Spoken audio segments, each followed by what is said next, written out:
cortocircuito in salotto, le fiamme che invadono l'appartamento al secondo piano della palazzina Alfa di Via Aldomoro a Cartigliano. Fumo nero esce dalle finestre, scatta l'allarme, momenti di panico. Il proprietario della casa a fuoco cerca disperatamente di salvare i suoi 2 cani, ma riesce a portarne fuori solo uno. L'altro resta intrappolato nel rogo. 16 famiglie vengono fatte evacuare, 15 persone, c'è anche una disabile, finiscono in ospedale tra Bassano e Sant'Orso per sospetta intossicazione. Tra loro anche 2 carabinieri, i primi che sono intervenuti sul posto in attesa dei vigili del fuoco intervenuti in massa.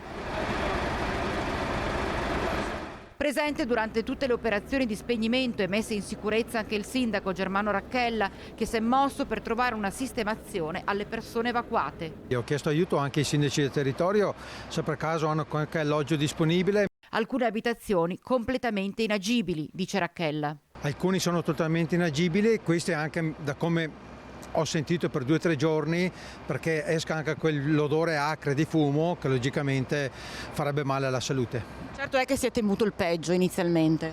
Poteva andare molto peggio. Intanto la proprietaria del vicino parco Zoo Capeller ha ospitato alcune delle persone evacuate per il pomeriggio.